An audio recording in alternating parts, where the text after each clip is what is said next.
अस्सलाम वालेकुम प्यारे दोस्तों, आप देख रहे हैं चैनल इंटरेस्टिंग इन्फॉर्मेशन। मालूमाती वीडियोस देखने के लिए हमारे चैनल को सब्सक्राइब करें। वो 4 शहर थे। आबादी तकरीबन 10 लाख के करीब थी। सुबह का वक़्त था। वो सब अपने काम काज में मसरूफ़ थे। अचानक हल्की सी गड़गड़ाहट की आवाज़ पैदा होने लगी और ज़मीन हिलने लगी। ऐसे लगा जैसे ज़लज़ला आ गया हो।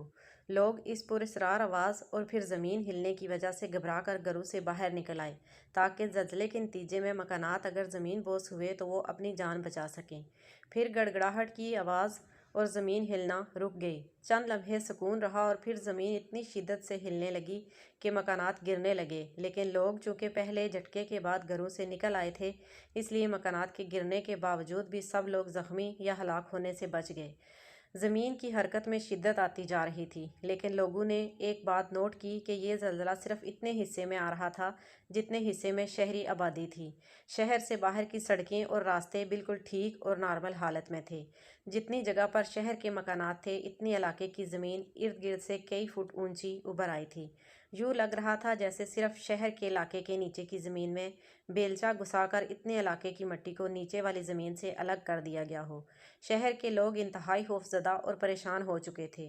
वो शहर के इलाके से बाहर भी नहीं निकल सकते थे, क्योंकि शहर की ज़मीन काफ़ी ऊंची उठ चुकी थी और दोनों ज़मीनों के दरमियान गहरी खाई सी बन चुकी थी। एक बार फिर गड़गड़ाहट और ज़मीन की हरकत रुक गई थी और फिर यूँ लगा जैसे पूरे शहर की ज़मीन को किसी ने हाथ में उठा लिया हो और ज़मीन के इस टुकड़े ने जहाँ शहर वाक़या था, आसमान की जानब परवाज़ शुरू कर दी। फिर कई किलोमीटर ऊपर बुलंदी पर पहुंचकर ज़मीन के इस टुकड़े को उल्टा करके ज़मीन की तरफ पूरी कुव्वत से फेंक दिया गया। सारे शहर के इंसान सर के बल तेज़ी से ज़मीन की तरफ बढ़ रहे थे। उनके दरमियान और नीचे ज़मीन के दरमियान फासला तेज़ी से कम हो रहा था और फिर एक ज़ोरदार धमाके के साथ पूरे का पूरा शहर अपनी आबादी समेत ज़मीन के साथ उल्टा टकरा गया और सब कुछ मलियामेट हो गया। ये बहुत तेज़ी और शिद्दत से हुआ था। शहर की सारी आबादी एक सेकंड में पिस कर पाउडर जैसी बन गई।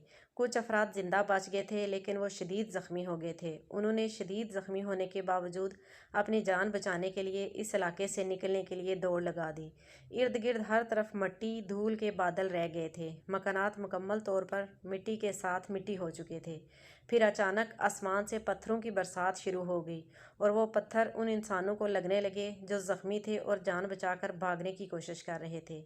एक बात बहुत अजीब थी, हर एक पत्थर पर उनके अलग अलग नाम लिखे हुए थे। पत्थर पर जिस जिसका नाम होता था, वो पत्थर सिर्फ उसी के जिस्म पर गिरकर उसको कुचल रहा था। फिर वो सब भागने वाले भी मर गए। हर तरफ खामोशी छा गई। सिर्फ 5 मिनट पहले जहाँ हंसता बसता शहर था, वहाँ सिर्फ धुएं के बादल राज कर रहे थे और मुकम्मल तौर पर खामोशी का राज कायम हो चुका था।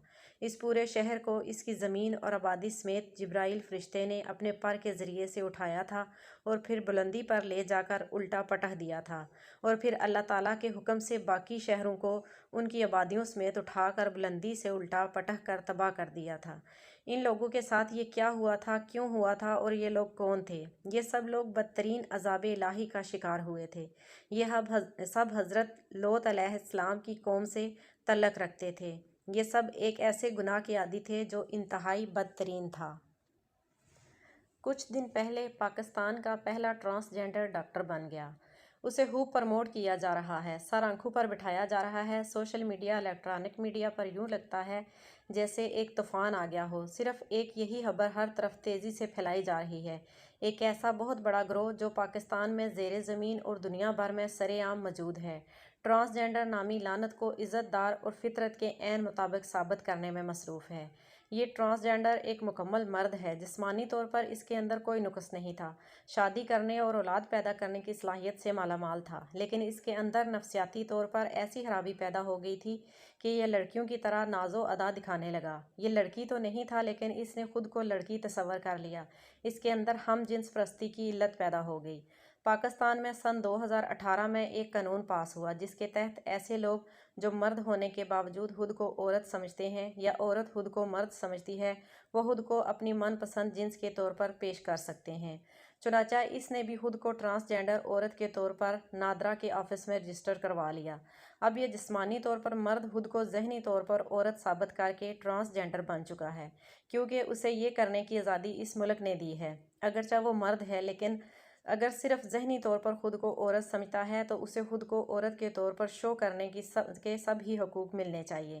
یہ جسمانی طور پر نارمل مرد ہے تو ہوتا رہے، اسے کاغذات میں ٹرانسجینڈر عورت کے طور پر سمجھا جائے۔ بعض لوگ ہجڑوں کو ٹرانسجینڈر سمجھ لیتے ہیں، یہ شدید غلط فہمی ہے۔ ان بیچاروں کو تو کوئی پوچھتا بھی نہیں، انہیں ہجڑا کہلانے کے لیے کسی قانون کی ضرورت نہیں، وہ تو جسمانی طور پر ہی ادھورے ہیں، نامکمل ہیں، انہیں تو سپریم کورٹ الگ شناخت دے چکی ہے۔ یہ قانون ہجڑوں کے لیے نہیں بلکہ جسمانی طور پر نارمل مرد عورتوں کے لیے بنایا گیا ہے۔ یہ قانون جسمانی طور پر نارمل لیکن ذہنی طور پر نفسیاتی مریضوں کے لیے بنایا گیا ہے۔